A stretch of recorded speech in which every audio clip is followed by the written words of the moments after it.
Hey everybody, Chef Christina here, aka Chef Alexis Butters of the Pleasure Principles Supper Club and Dining Events. Here today with a quick Cinco de Mayo Taco Tuesday cooking demo for you guys.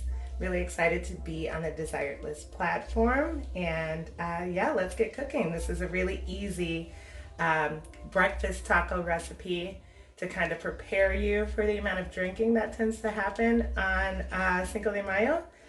So it's both carbs and like pretty cheesy, good base stuff to soak up a day of drinking in the sun. So let's see what we're cooking with. All right, so we're making breakfast tacos. So in my opinion, a breakfast taco should include elements of a traditional breakfast. So we have some eggs, and then of course our tortillas, which I'll show you later. We're going to char directly on the flame. And then I have some previously roasted patatas bravas from a demo I did yesterday, a cooking demo. I actually fried these in duck fat, which is delicious.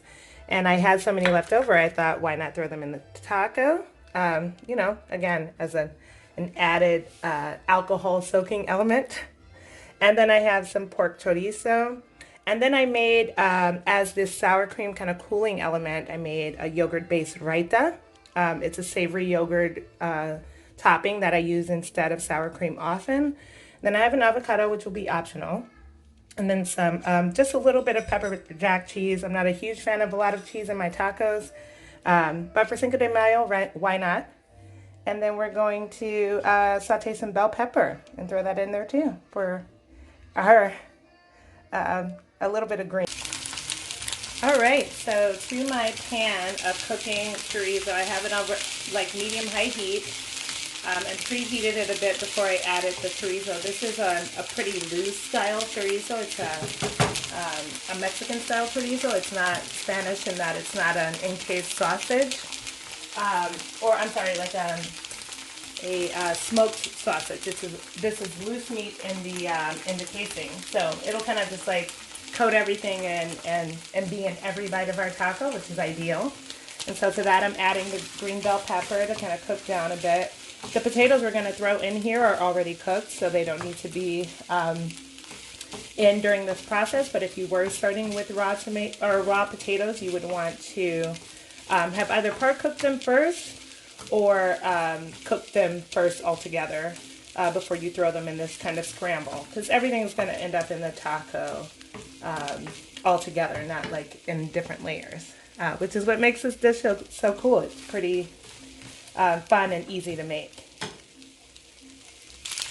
All right, after the bell peppers have been cooking with the chorizo for about 2 or 3 minutes, and you've noticed they've softened and are even taking on some color, that's when you want to go ahead and add your par cooked or previously roasted potatoes. And in this case, I use purple Peruvian and baby Yukon. They're perfect for this application too, because they're really tender, very supple potatoes in the first place. They don't take a very long time to cook at all, and they really hold flavor really well. You can really penetrate to kind of like the core of the potato with that variety. I like to use like russet and Idaho, in like sturdier applications like a French fry, things where you really want, kind of the starch in the potato to fortify the structure. So in a fry, you don't want it limp. You want it like nice and crispy and crunchy. But in this case, if these are a little bit softer and yield a nicer mouthfeel, then that's better. And no one will notice a limp potato in a breakfast taco. All right, so all told, you're probably stirring the potatoes for maybe a minute, maybe two. Again, if you start it with par-cooked potatoes, you're really just like stirring to warm through and incorporate.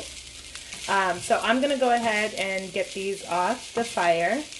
I did talk about this being more of a rustic, like fun, easy to prepare dish.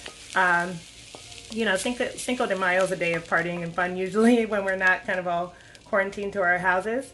But even still, you could make it a party. Taco Tuesday in the house sounds fun, or in the backyard. But so you could absolutely skip the step that I'm about to do and just throw the eggs in with all the things that you've already been cooking, the potatoes, chorizo, the peppers. Um, but I want to refine it a tiny bit. So I'm gonna scramble the eggs in the pan where all those things were just cooking, so that it kind of definitely still picks up all of those flavors. But I just think it'll look nicer for presentation. And yeah, it's just kind of the way I prefer to do it right now. It's totally up to you. You could absolutely even just break the eggs directly into the pan without scrambling them. That's kind of a huevos revueltos situation from Spain. And it certainly makes preparing this dish that much easier. Um, but yeah, it's totally up to you how much you want to refine your cooking and, you know, how rustic you want to keep it. I'm absolutely more on the side of a rustic chef in my general home cooking. Just because as a professional chef, I do usually have to like pretty up the plate so much at work. But yeah, this one extra step won't kill anybody, and it will make the taco look that much like kind of cooler and more refined and put together. So the way I scramble, I'm very like gentle and patient with my eggs. I let them form these kind of big waves here, and I let it set. My heat is on 3, which is like medium low. I'm never in a rush to cook eggs, except for if you're frying them, obviously. But like just kind of the fluffier and softer, the better.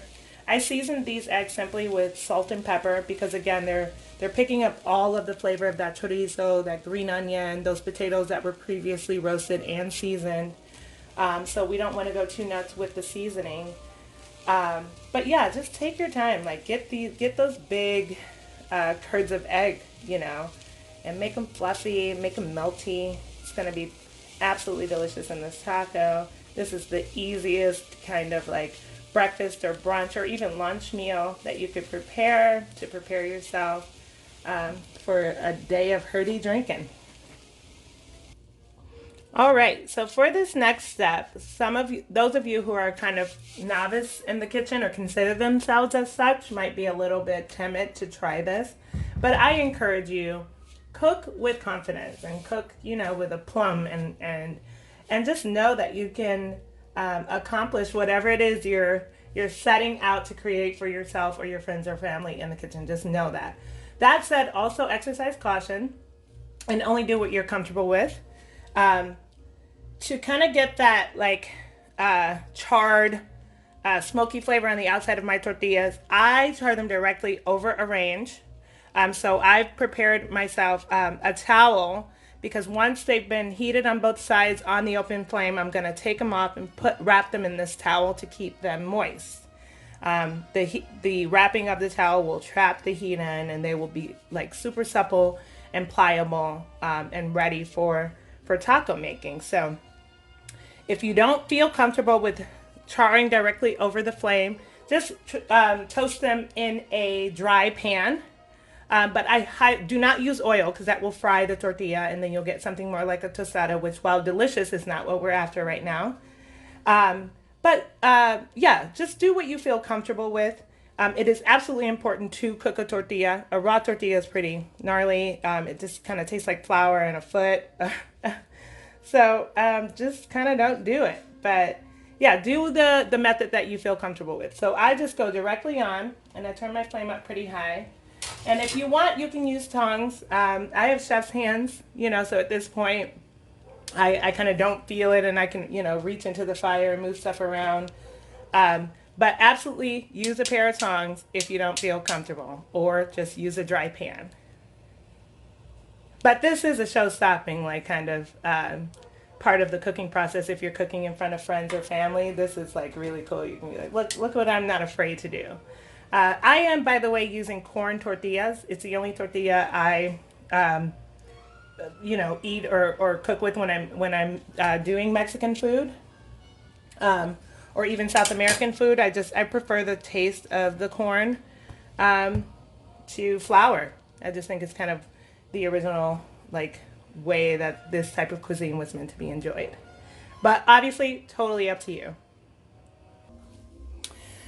All right, so once you've toasted all of your tortilla shells. You should have some beautiful kind of char marks all over them. It's time to fill.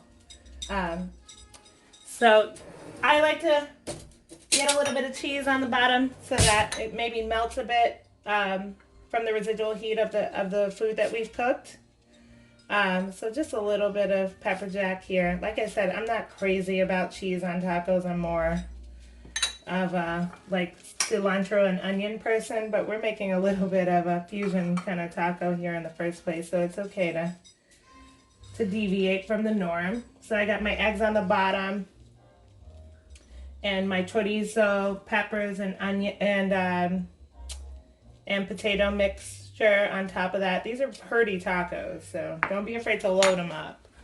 And then on top of that, we're gonna add my raita, which has some scallion, cilantro, garlic, salt, and pepper in there. It's a savory little alternative to sour cream. And normally I'd garnish with some cilantro and more scallion, but I'm actually out of cilantro, and there's cilantro in the raita. But there you have it. That's our Taco Tuesday breakfast taco. Let's see how it tastes. Let's give it a try and see how we did here. It's pretty messy, so bear with me, but